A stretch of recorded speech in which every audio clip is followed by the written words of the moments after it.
Hi, this is Shabna Jain. நாங்கள் இன்றைக்கி depression பற்றி பேச போகிறோம். இது ஒரு ஹார்ட் டு ஹார்ட் டோக்காக தான் இருக்க போகுது. உண்டு என் பர்சனல் எக்ஸ்பீரியன்ஸை அடிப்படையாக கொண்டு தான் நான் டிப்ரெஷனை பற்றி கதைக்க போகிறேன். நாங்கள் இந்த வீடியோவில் முக்கியமான 2 விஷயத்தை பற்றி பார்க்க போகிறோம். இந்த 2 விடயங்களையும் எங்களுக்கு செய்ய முடியுமாக இருந்தால் எங்களை டிப்ரெஷன்லேருந்து எங்களுக்கு பாதுகாத்து கொள்ளலாம், அல்லது அது அடுத்த நிலைக்கு சிவியர் கண்டிஷனுக்கு போகாமல் எங்களுக்கு பாதுகாத்து கொள்ளக்கூடிய சான்சஸ் இருக்கு.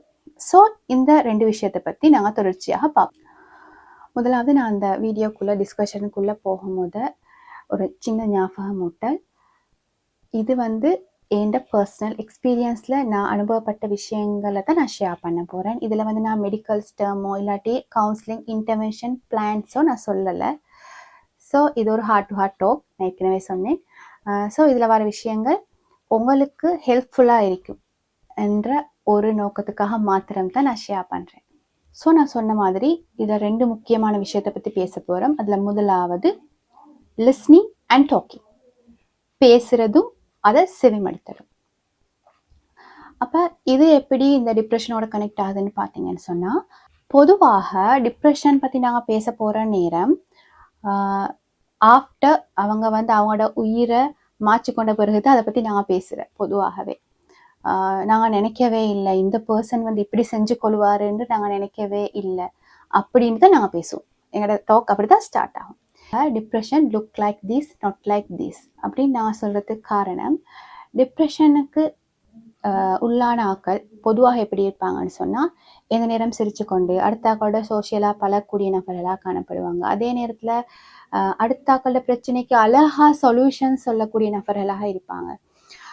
ஸோ இப்படி சோஷியலாக எங்களுக்கு தெரிஞ்சு சந்தோஷமாக வெளிப்படையாக இருக்கிற ஆக்கள் எங்கள்கிட்ட ஒரு விஷயத்த, ஒரு கஷ்டத்தை சொல்லும்போது நாங்கள் என்ன நினைப்போம், பொதுவாக எங்களோட ஜட்ஜ்மெண்ட் எப்படி இருக்கும், டக்குன்னு நாங்கள் சொல்லுவோம், உனக்கு என்னடா, நீ அடுத்த ஆக்களுக்கு அட்வைஸ் பண்ணுற ஒரு ஆள், ஸோ உனக்கு என்ன பிரச்சனை வரும், நீ சுமூகமாக தீர்த்து கொள்ளலாம் தானே. அப்படி இல்லாட்டி உன்னோட லைஃப் ஸ்டைல் எப்படி இருக்கி, நீ ஃபன்னாக இருக்கிறாய், உனக்கு எல்லாமே நல்லா தானே அமைஞ்சிக்கி, உனக்கு என்ன பிரச்சனை வரப்போகுது, யூ கேன் மேனேஜ் இட் அப்படின்னு சொல்லி அவங்க சொல்கிறத நாங்கள் முழுமையாக கேட்காம இந்த சொசைட்டி கொடுக்குற ஒரு ஜட்ஜ்மெண்ட்டுக்கு அவங்கள நாங்கள் ஜட்ஜ் பண்ணி அவங்க சொல்ல போகிற விஷயத்த முழுசாக கேட்கவே மாட்டோம்.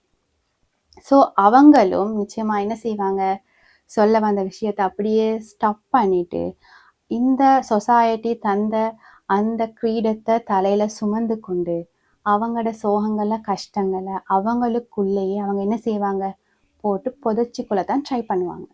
ஸோ இப்படியான நபர்கள் சிவியர் நிலைக்கு போய் தண்ட உயிரை இல்லாமலாக்கி கொண்ட பிறகு நாங்கள் பேசுவோம் என்னது, அவர் அன்னைக்கு இந்த விஷயத்த சொன்ன வந்தார், ஆனால் நான் பெருசா கேட்கல, ஏண்டா அவருக்கு இப்படி ஒரு பிரச்சனை இருக்குமே நான் கொஞ்சம் கூட நினைக்கல அப்படின்னு தான் நாங்க பேசுவோம்.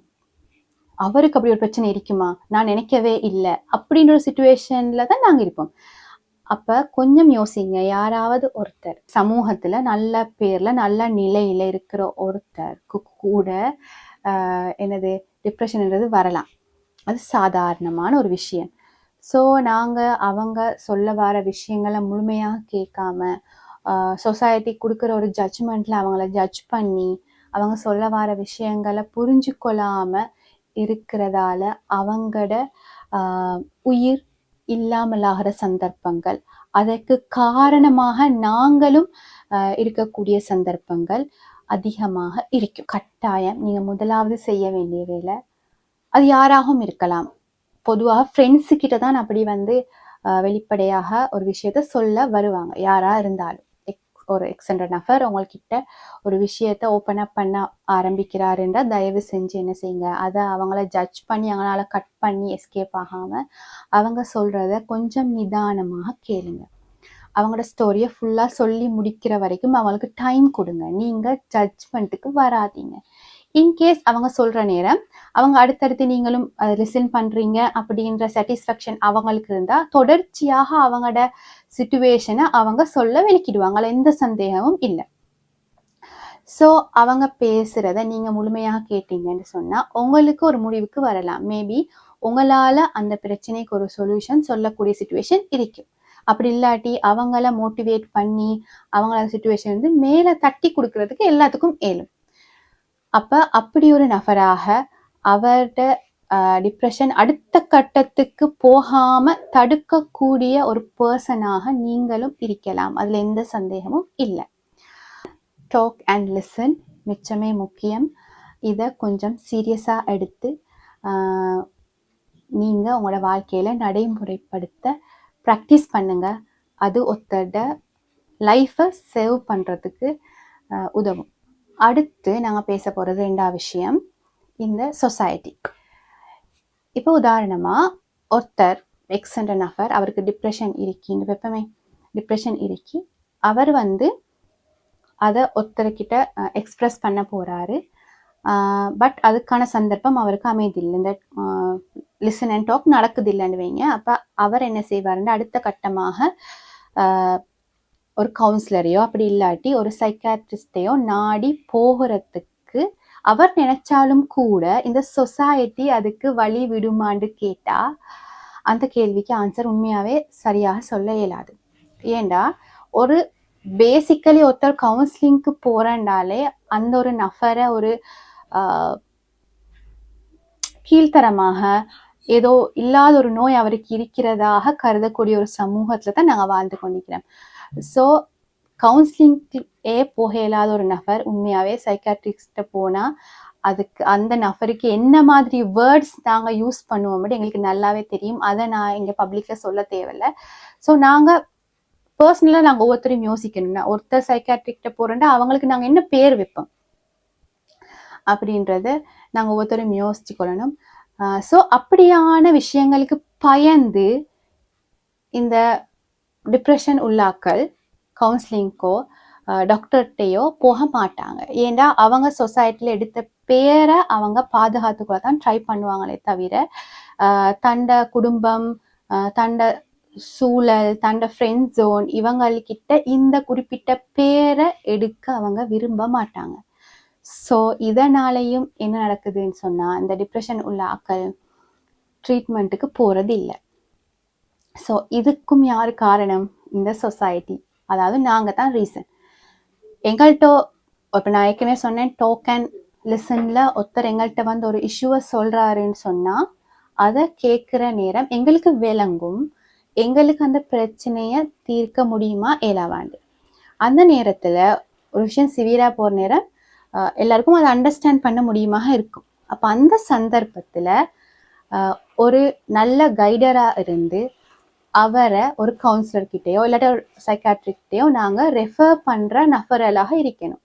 இல்லாமல் நாங்கள் என்ன செய்கிற, நீ சும்மாரி இப்படி போனால் உனக்கு இந்த பேர் கிடைக்கும், உன்னோட ஜாப் இல்லா போகும், உன்னோட வைஃப் என்ன நினைப்பாரு, உன்னோட ஹஸ்பண்ட் என்ன நினைக்கும், உன்னோட பிள்ளைகளோட லைஃப் என்ன ஆகும் அப்படின்னு சொல்லி அவங்களை இன்னும் பயமுடுத்துகிற நபர்களாகத்தான் பெரும்பாலும் நாங்கள் இருக்கோம். ஸோ இதனால என்ன நடக்கும்னு சொன்னா, நாங்கள் பெரிய சீரியஸா யோசிக்க மாட்டோம். இதனால அதோட அது முடிஞ்ச டிஸ்கஷன். பட் இதனால உண்மையா சிவியராக இருக்கிற அந்த டிப்ரெஷன் சிச்சுவேஷன் இன்னுமே மாறி அவங்கள சூசைட் தாட்ஸ் உருவாக்கி அவங்கள என்ன செய்யும், இந்த உலகத்துல அவங்க வாழக்கூடா என்ற முடிவை எடுக்க அவங்கள நாங்க மோட்டிவேட் பண்ற மாதிரி தான் இருக்கோம். ஸோ இங்கே நாங்க கட்டாயம் முதலாவது நாங்கள் யோசிக்க வேண்டிய விஷயம், எங்களுக்கு யாரையும் ஜட்ஜ் பண்ண இயலா. யார் சிரிச்சிட்டிருக்கிற எல்லாரும் சந்தோஷமா இருக்கிறேன் எந்த அர்த்தமும் இல்லை. ஸோ தயவு செஞ்சு யாரையும் ஜட்ஜ் பண்ண வெளிக்கிடாதீங்க. ஒருத்தர் இந்த உலகத்தை விட்டு போறதுக்கு காரணமாக நாங்கள் யாருமே இருந்துடக்கூடாது. அந்த விஷயத்துல உறுதியா இருங்க. நீங்க சொல்ற சின்ன ஒரு ஜோக், சின்ன ஒரு இக்னோரன்ஸ், சின்ன சின்ன சின்ன விஷயங்கள் தான். ஆனா இந்த விஷயங்கள் அவங்களோட உயிரே லைஃபையே எடுத்துடும்.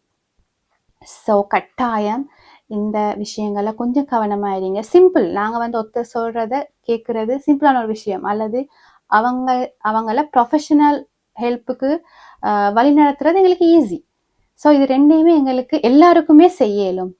ஸோ இந்த விஷயத்துல கொஞ்சம் கவனமாக எங்களை சுற்றி இருக்கிற எல்லாரையும் ஹெல்தியான மைண்ட் செட்டுக்குள்ள வச்சுக்கொண்டு நாங்களும் ஹெல்தியாக இருக்கணும். ஸோ ஒத்தட லைஃபை இல்லாமக்காம அவங்களோட லைஃப்பை பாதுகாக்கிற நபர்களாக நாங்கள் எல்லாரும் இருக்கணும். எல்லாருக்கும் அது இயலும். ஸோ ஒருத்தர் உலகத்தை விட்டு போன பிறகு அவருக்காக நாங்கள் கவலைப்படுறதை விட அவர் உயிர் வாழ்றதுக்கான எமோஷனல் சப்போர்ட்டை அப்படி ப்ரொஃபஷனல் சப்போர்ட்டை எடுத்து கொடுக்கக்கூடிய நபர்களாக நாங்கள் இருக்கணும். Thank you so much.